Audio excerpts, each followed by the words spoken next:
It's been a pleasure to be invited in here. And I wanted to say thank you for everyone who's been joining us. So I think I'm basically hoping that everyone is doing well. What I'm trying to say I'm doing well is doing really well in terms of your mental health, in terms of your situations, whether that you are back in the office, starting work from the office, or still working from home. But we know since the past of 1 year right now, we started to working from home, and then there are a lot of things going on while working from home.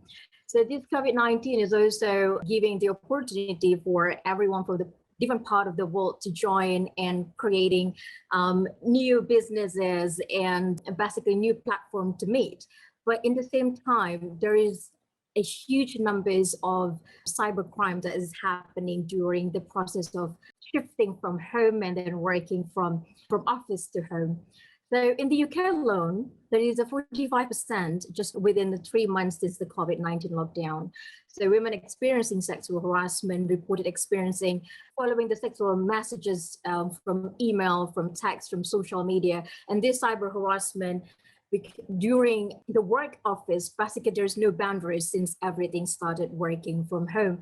So this 45% percentage, the 72% of that, the women experiencing sexual harassment at work, they don't feel that their employer is doing enough to protect and to support them in terms of protecting their as a harasser, and then to navigate their process with the abuser.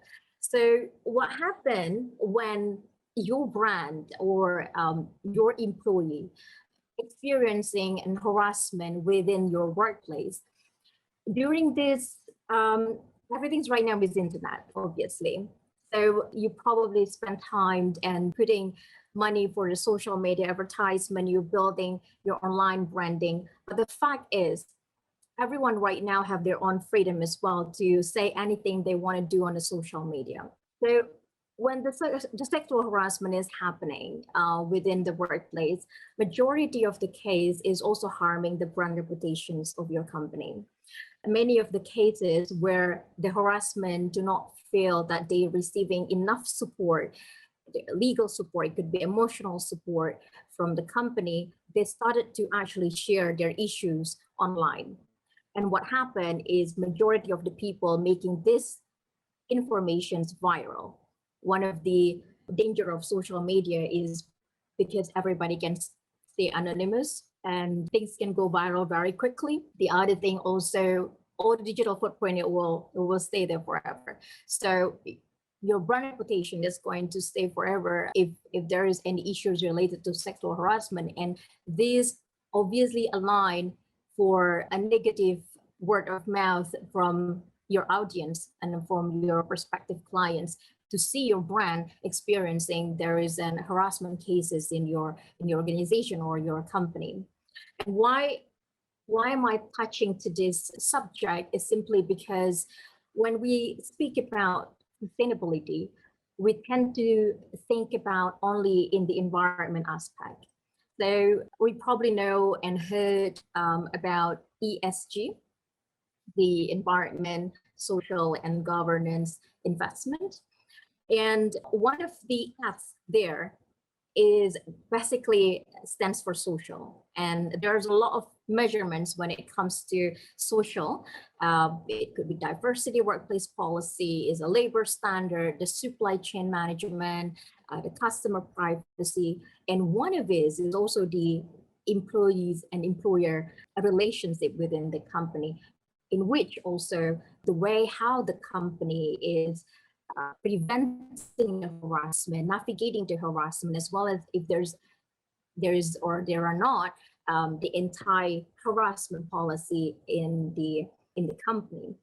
So coming to this, the very recent survey that is actually made from the from EY, it says that 74% investors are seeking to the corporate relation and reputations with the customers when they want to invest.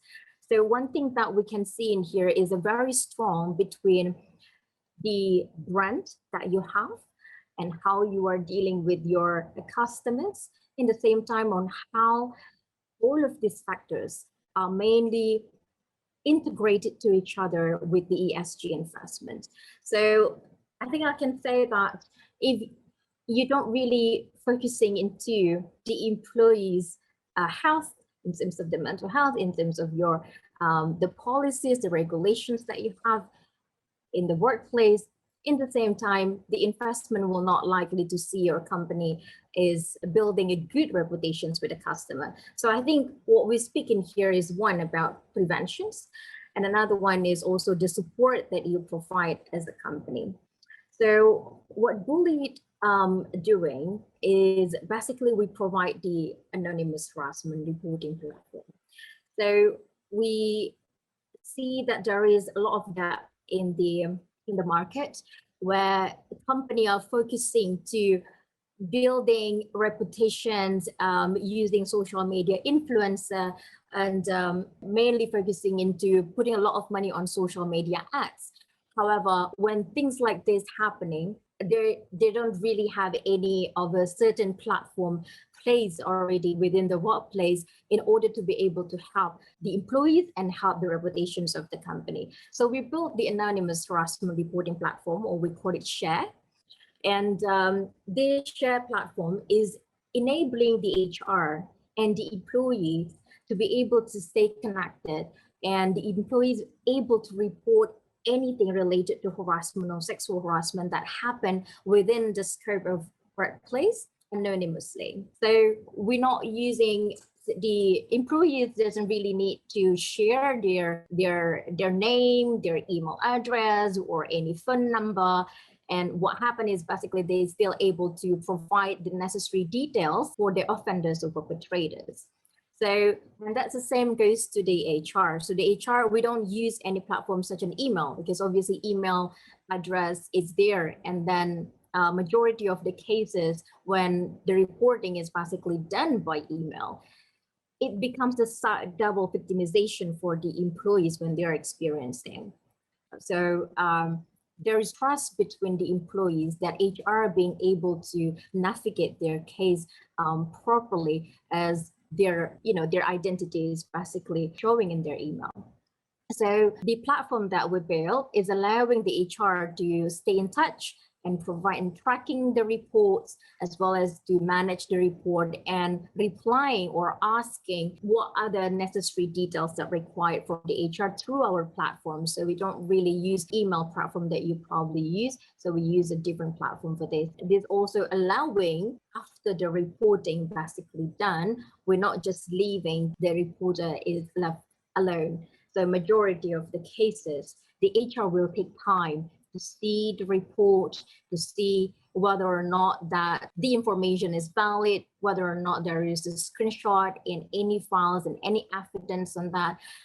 But in the perspective of victim, or this is in here is an employees, they are having a stressful and difficulties to cope up with their position.